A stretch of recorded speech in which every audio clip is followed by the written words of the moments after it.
Welcome to the Inside Track on Real Estate with the Decker team. And today I have a special guest with me. I'm Ken Decker, and today I have Bryan, with a Y, from Ring Electric. And we're going to talk about a lot of great things about electricity and wiring that you might run into in old homes and newer homes. Maybe a little bit about code and some of the fun things that you've run into. But before we get started, Bryan, can you tell us a little bit about your business, how long you've been in business, and that sort of thing? Tell us a little bit about yourself. Okay, yeah, we started to be April 6th will be 10 years. Coming up will be the anniversary for the company. Started off with just myself in the back of a minivan, and I got my first rewiring job back then to fix up a house. It took me a little while to do it on my own, and it just kind of grew from there. And now there's 8 of us running around with 4 trucks, and we keep pretty busy fixing up the old houses in Ottawa. Wow, that's great. I find that doing electrical by yourself when you're trying to pull a wire is tough when you only can be at one end, right? So yeah, it takes a lot of time to do it alone. Yeah. Okay. So you said you're upgrading older homes in the Ottawa area. What does that entail? I guess you're running into some houses still with knob and tube wiring in them? Yes, knob and tube wiring in Ottawa is still very common. Some of the Sandy Hill areas, Hintonburg, the older places in the Glebe and so on. There's a lot of homes that have been sold or resold, or people start renovating and they find the old wiring in them. That's very common. And then we get called in to have a look at it and get it replaced with some new modern wiring. Okay. So for our listeners and viewers, knob and tube, it's an interesting kind of wiring. You actually had porcelain tubes that one wire went through and a knob that they also wrapped around and kept going. What was the system like, and what were the downfalls with it? Why did we stop using it? Well, it was state-of-the-art in its time because then it gave people electricity without having to run discords or without the lamps at that point in the early 1900s up until around the Second World War. And the problem with knob and tube wiring, the main issue with it is its age. So the cloth covering on it is very brittle because of its age, and then you can cause all kinds of problems with the joints that are in the wall. And the bigger issue with it, of course, is no grounding. So if there is a fault with something that's plugged in or energized by the electrical system with knob and tube, you've got no protection for the ground. So now whatever is metal is now live. So the knob and tube doesn't protect you against that. Okay, great. And I guess some of the things you also run into when you mentioned no ground, some of the older wiring that wasn't knob and tube, but the next step up still had no ground in it. And so we find sometimes, I find anyways, we go to a house and it's got a receptacle that has a ground opening for it, but it's not hooked up to anything. Yes, that's also common. That started just around the Second World War up until just in the mid-1950s. And that was the first generation of cabling, wire cabling, where they took the 2 wires, the hot and the neutral, put them into one cable, and used that to feed to a plug or to a light fixture or so on. And again, that wire is very old, it's brittle, it's been there a long time, it's been overloaded, and it's really no better than knob and tube. It's essentially the same thing. So it should really come out as well. Exactly, yes. Okay. And so when you're doing a knob and tube replacement or retrofit of a house, are we talking like tear all the lath and plaster off and all the drywall off, or what's involved to actually replace that wiring? No, definitely do not have to replace all the plaster or drywall, whatever happens to be there based on the age of the home. All we do is, hopefully it's an open basement, it's unfinished, so we can help us to get up into the walls and drill up into them. At every plug or switch or whatever we're getting to, or a light fixture, or if we hit a blockage in the wall, we make a nice little 4-inch round hole. We have a special tool for that. It's a nice neat hole that's very easy for a painter or a patcher to fill in. So we just make a series of these holes in order to get by any structure or things that are in the way for us to get to the end of the source, which is a light or a receptacle, switch, whatever it may be. So just a bunch of these holes that go through the house to get through. If the basement's unfinished, and if the attic is open and there's lots of room for us to move around, then it's fewer holes. If it's finished, then it causes a few more holes. Right. There's actually some bungalows we've done just near the Queensway. We did one in particular. We rewired the entire house with 0 holes. Wow, that would be good. Yeah. All right. So what are some of the common safety issues other than knob and tube? And you've talked about a few things with the brittle and the wires are just so old. They've had a lot of loading over the years and they get brittle. What other common safety issues do you find when you go in to look at a home? Well, if it's a newer home, something that's been built, anything after 1976 I consider to be a new home because that's the post-aluminum phase. Okay. We'll talk about that later, I'm assuming. But the wiring, what happens with people have added things to it. They've done renovations. It hasn't been tied into the existing circuits properly.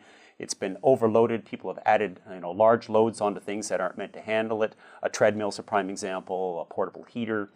Anywhere where we see extension cords that are used on a permanent basis, extension cords are great for a lamp or Christmas lights or things like that, or to run your lawnmower, and that's it. Any other use of an extension cord for a permanent use is usually cause for concern, and that's where I start looking. Okay. Excellent. So you mentioned aluminum wiring was kind of in the early 70s, ended around 76, I think you said? Yes. Yeah, okay. So there's some issues with aluminum wiring. What kind of things are we... I know they talked about some houses burning down and things, vibrating or something. They heat up at the joint because it gets loose or something like that? Right. With aluminum wiring, the issue with aluminum wiring is primarily it's the joints. Because aluminum, when it joins onto another metal, aluminum or copper, for instance, the two metals, they expand and contract at a different rate. So you do that over time and over years, eventually you're going to have a loose joint. Okay. With that loose joint, if you add in moisture or a large load or something like that, you eventually get arcing and burning and, regrettably a fire from time to time. So normally it's the joints. The other problem with aluminum wire is as it's been pulled through a house or when it was installed when it was new, if it gets kinked or twisted badly, that's now a hot spot which you can't see, which is an issue. Okay. So those, we can certainly fix those. The best way to fix them is just get the insurance companies. They're usually asking us to go in and just pigtail them. And then for pigtailing, we just take a little piece of copper, we join it onto the aluminum wire, we put a special antioxidant on it so the joint doesn't oxidize again, and it's a special moret that goes on there to do the joint, and then we join it onto a regular copper device, and it's finished. So you do put an antioxidant type device on? Yes. It's like almost like a Vaseline or something? It's more like the texture of toothpaste. It's black and it stains quite heavily on clothing and so on. Okay. It's by code, it's not actually required to put the antioxidant on it. However, we do anyway. The moret is the code issue. So you have to have the right type of moret. It's a special moret, yes. Okay. Yes. Perfect. And for those that maybe don't understand what a moret is, it's a little twisty thing that goes on top of your wires to hold them together, and it's usually got a plastic or some kind of material that will prevent the electricity from getting out, right? So you've got some protection if you touch it. Some people call it wire nuts, just to join the two wires together, or 3 or 4, depending on the size of the conductors. I know I've installed the odd, light in my house or whatever, and they send these horrific ones with the lamp. When you buy the light fixture, it's got these terrible morets. I always throw those out and buy some good ones. Use the good ones with the wings on them. Yeah, that's right.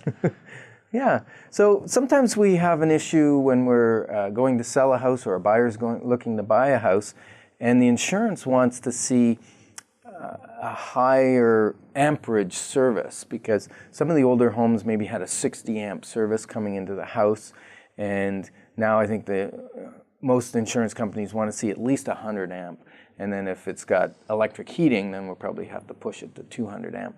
But what's involved in changing a service like that in a house? Well, back then, the electrical loads were quite a bit smaller than they are now, so people didn't need as much power as they do. So you start adding in microwaves and computer systems and TV systems and air conditioning and multiple stoves, cooktops and ovens, and now you're way over the 60 amps. Right. So the Electrical Safety Authority, we call ESA, mandates that the minimum amperage for a house is 100 amps. So that's what the insurance companies are enforcing. Okay. To change that normally is a matter of changing the main panel and the service coming in.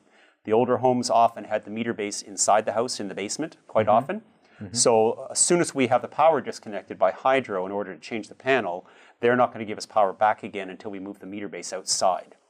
So we move the meter base outside, new mast, what's required, new wire for the appropriate size for the 100 amps, a brand new panel inside, reground it properly to the water main, or if you live in the country, sometimes we'll put a ground plate into the ground, depending on what the grounding system may be, and get the whole thing changed out with lots of space for future growth. Okay, and so that then is going, really the wiring's going right back to the street, because the service coming in is probably too light a wire if it was a 60 amp to start with? Quite often the overhead line, if it's an overhead service coming in from hydro, quite often that wire is not bad. Sometimes it has to be changed to get it to handle 100 amps. But when a wire is in free air, as they call it, free air ratings from hydro, the amperage limitations on that wire are different than when they're in the walls or in the house. Okay. So sometimes that has to change, yes. If it's an underground service, things get a little complicated. But most underground services are a minimum of 100 amps. Usually they're 125 or more. Yeah, they weren't really doing underground. Exactly. Till that higher came in. Okay, well, that's great. Another thing that clients sometimes ask me about, they're doing a little kitchen renovation, and they want to, maybe change from the regular round sockets to the decor look, or something of that nature. And then they run into where the kitchen is, where where it's getting close to a water source, like the sink or whatever.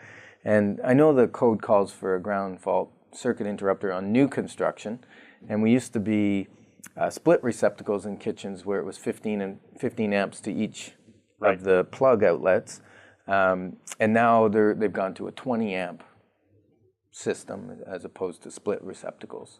So what's involved in changing that? Do they have to put the ground fault circuit interrupter in, or? If the split receptacle is in the kitchen and it's within the, now 5-foot distance from the sink, used to be 3 feet, now 5, and it's in good shape, it's not moving, and it's an actual split receptacle, you're not doing massive changes to the house, the receptacle staying in the same spot, then the split receptacle can stay. It's grandfathered in. As long as it's been there for now, it's been almost 11 years since that code changed to the new ground faulting. So it only has to be upgraded to the 20 amp if it's moving or if you're adding receptacles.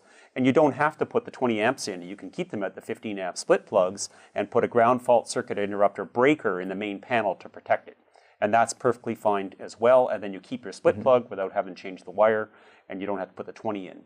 We usually put the 20s in now because it's cheaper.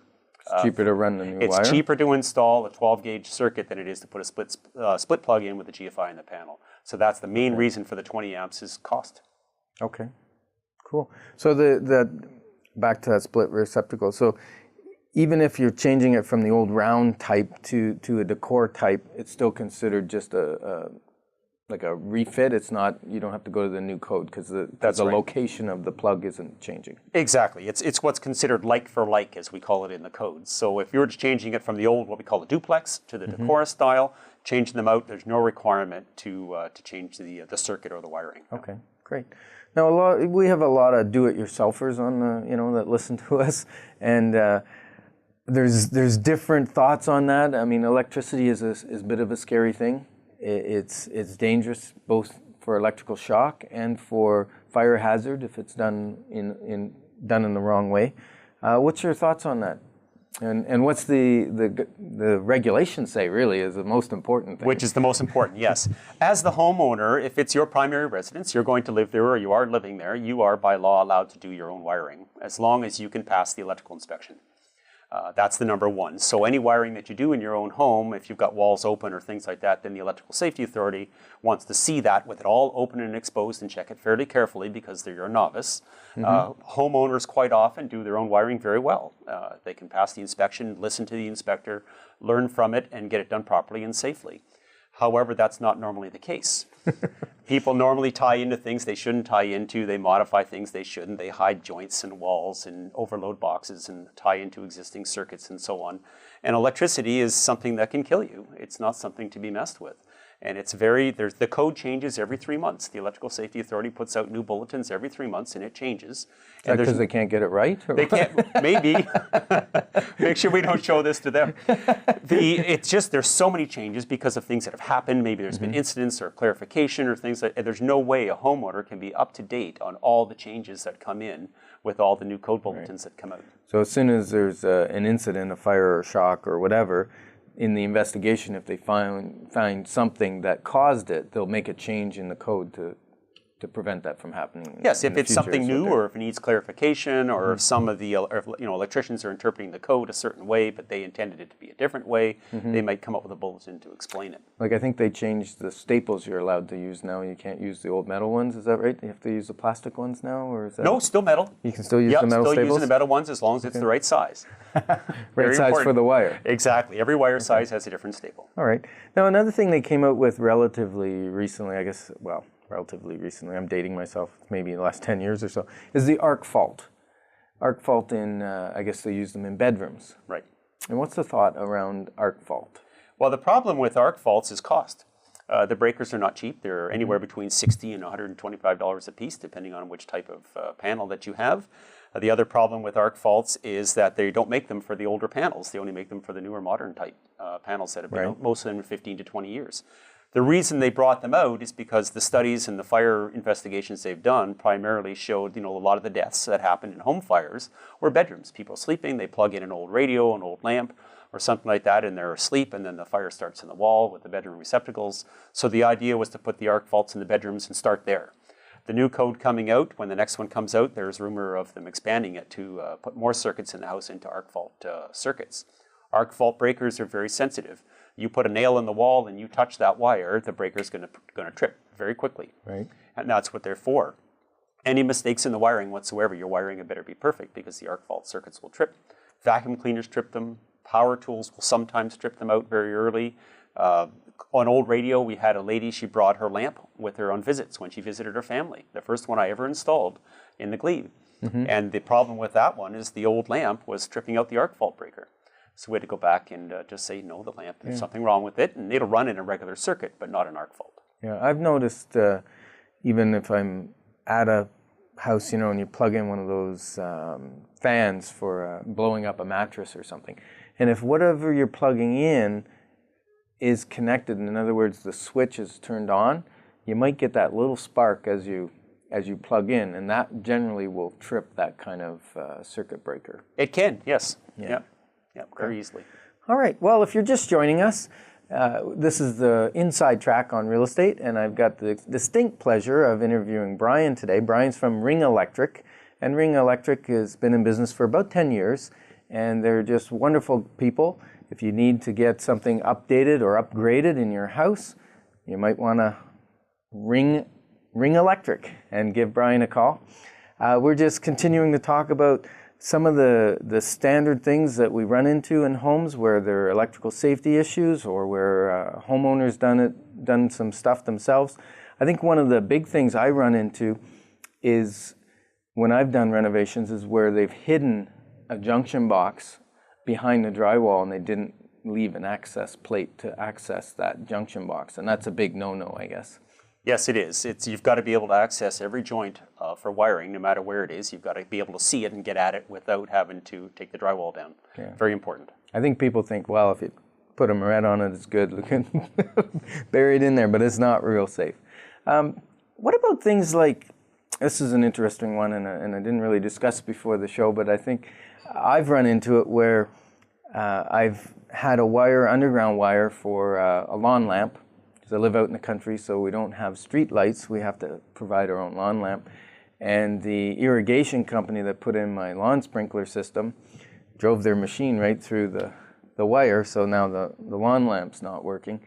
What kind of a joint can you legally do, or can you do a legal joint underground, or do you have to go right back to the panel and change the whole wire? Ideally, we'd like to go back and change the wire. However, there are special splice kits to do an underground splice to join the wires properly, and the Electrical Safety Authority will accept that when there's no other option. Digging up somebody's yard for 500-600 feet down their yard, their pristine lawn, is not worth it. If it's something that's been buried properly to begin with, it's deep enough, the wire's in good shape, just except for that one cut, then we can do a splice there. Okay. Yeah, because sometimes you go underneath their landscaping, their interlock and their garden, interlock gardens, and there's a lot of stuff to raise up to change that. So that's good to know. So you do some rewiring of houses that aren't up to code. We talked about that for knob and tube, but also if you have wiring that's not grounded properly, you would change that wiring out for people. Exactly. Yeah. Okay. Let's talk about something that many people are starting to look at putting in their homes. We've had some power failures. I know we had, the ice storm was a big one, especially for the people in the country. Lost a lot of power for a long period of time. We also had that blackout for a few days when the whole grid went down. I was actually up north of here, whitewater rafting, and I had no idea that the whole city had gone down. And so we got back, and I think that one was 2 or 3 days.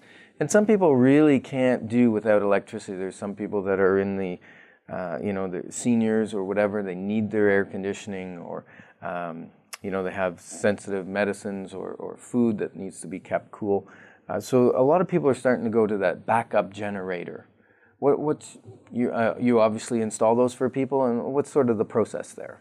Yes, the number one thing that we ask people is to make sure they know whether they want to have a manual system or an automatic system.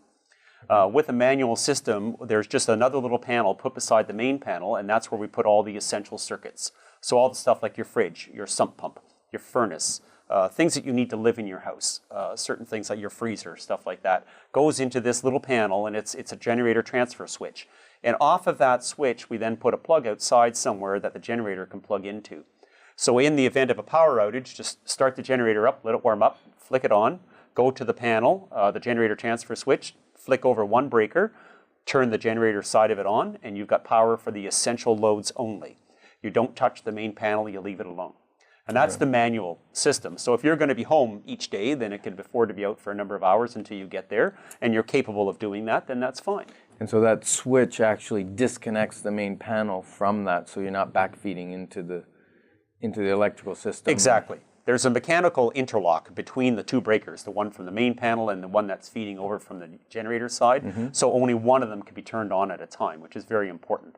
You don't want to ever backfeed the main grid. Some hydro worker on the end of the line is not going to be too happy with you. No. If you energize that line coming back. So he's expecting it to be off. And that hurts right away. So especially when you're up on a ladder or in a bucket, Exactly. Don't want to fall from there. Okay, well that's very interesting. And I guess a lot of them now, the automatic ones, they've come out with some gas-fired ones that automatically kick in so often to make sure things are running well and the battery's charged in it. So people are actually out of power for only, I don't know, a couple seconds and they switch over. Yeah, it's anywhere between 20 and 40 seconds, depending on the system, before it actually knocks itself back over again. And the automatic systems run normally on natural gas, the natural gas that's fed to the house. If you live out in the country, you don't have natural gas, they will run on propane as well. Minor modification to the generator inside. And again, for an automatic system like this, there's another panel that's installed beside the main panel, and all the essential loads are then wired over to that. Some of them can get quite large and feed the entire house very easily. The automatic systems will then just sense the voltage from hydro whenever it drops off. It goes into a cycle, starts itself up, warms up for a few seconds, flicks the switch over automatically, and all the loads that are then pushed into that essential panel then become live, and away you go. When the power comes back, it senses it again, powers itself back off again, and resets back. You do nothing. Okay, so what kind of, in a typical house, I know it's hard to say pricing, but in a typical house, eliminating the idea of what it would cost for the actual generator, but what would it cost to do that, the separate panel, rerouting those loads? Yeah, for the manual system, you could be anywhere, in the $1,000 range up to $2,000, depending on the distances. A lot of it has to do with the space where we can put this transfer switch, how long of a distance we have to go to get to the plug where the generator is going to plug into, as we call an inlet, which is then outside somewhere or out by a garage or something like that. Those distances are, they make a big difference on the cost because of the price of copper. Copper is not cheap. Copper's expensive now. So the longer runs that we make, then of course the price changes. So it varies in there, and of course all the work has to be attached with an Electrical Safety Authority permit. So it has to be inspections, and those are things that at Ring Electric we're an authorized contractor, so we can do a lot of work. We're only audited for our inspections. So they check every so many jobs, and for small jobs they check every 10. For the larger ones they check 1 and 3, sometimes 2 and 3, depending on how busy the inspector is. But for a generator, same as for a hot tub and for a pool, those are mandatory inspections for the Electrical Safety Authority, so they physically have to come in and check every one of those. Okay, and so there's a cost for that application permit process? Yes. And does it vary depending on the size of the project, or is it just X for a permit and an inspection? No, the Electrical Safety Authority has permits that range anywhere from around $30 and up. We've had them, I can't remember, the most expensive one is in the $1,000 range perhaps. And for residential, the most common one is just under $100. Of course, the rates we pay are different than if a homeowner takes out a permit. There's a big difference in cost for the cost of the permit, but it ranges on the side. So yours is a lot cheaper? Mine's cheaper, yes. Yes, okay, well, based that's on good. volume. That's yes, awesome. it is. Well, that's great. Okay, and so you do a little bit of commercial, I understand, as well Yes. as residential? Yes. We have done, we just did a new ice cream shop. We've done a doctor's office. We've done a dental office, a few stores to do the fit up to get them renovated, some from scratch and some from older systems that are there. So yes, we do dabble in the commercial stuff as well. And the code's a little different there. You do more of the iron, or what do they call that? Armored. Armored cable, yeah, Yes. with the steel around it. That's lots of fun. Okay, well that's great. Now, Brian, how would someone reach you if they wanted to do an electrical project at their home and they want to get you in to give a quote on that, or they want to find out information about you? I guess you have a website and a phone number. How would they reach you, Brian? The best way to reach me is just go to the website and fill out the contact page. When you hit submit on the end of the contact page, that goes straight to my phone, to whatever computer I'm working on. It comes directly to me. Nobody filters those; they go only to me. So I look at those every day. I answer every email or contact within a day. Or they can phone me the old-fashioned method. The phone is with me all the time, except when on Sundays and when I'm trying to get some rest. But the rest of the time, that's easy enough way to reach me that way: email or phone or the contact page. And so what's the web address? The web address is ringelectric.ca. That's pretty easy. Yeah. Just got to remember it's .ca, not .com. Right? No, so that's right. .ca It's .ca, exactly. For Canada. That's awesome. All right. Well, that's great. And what number would they reach you at? The phone number, the only one that I carry, is 613-299-8239. Okay, that's great. And so now we're just going to switch tracks a little bit. We're going to talk about a lovely little property that we have on the market. It's in the Vanier area. This one is a great starter home. It's one of those ones that you could move into and do a little bit of sweat equity, build up some value in it. It's listed at $275,000, which is fairly inexpensive for it's a single home. It's tough to get a townhouse now for $275,000, so a nice single home. Does need a little bit of work, and you might need to call Bryan in. I know there's a little bit of electrical work that I saw in the basement when they put the furnace in that needs some fixing up, so we'll probably be calling you on that one, because I'd rather have it fixed up before the buyer moves in, because it's one of those safety issues. And so great little home. It's a story and a half, one of those kind of after the wartime houses, 2 bedrooms up with a bathroom on the main level and a bathroom in the basement, a little room down there for an office, or you could do a 3rd bedroom in the basement if you wanted, and a family room finished down there as well. So it's great space, great location, real quick to downtown. And that's only $275,000. If you'd like to find out about that, give us a call at 613-860-4663. That's 613-860-4663. And remember, if you've got any questions that you'd like answered on a future show, you can email that to deckerteam@chri.ca, and we'd be happy to answer that question even in your email or by telephone, and also put it on a future show. We're really glad you joined us. It was very special having you here, Brian. Well, thanks. It's been wonderful. And that's a wrap for today, and we'll look forward to seeing you on another show. Thanks for now.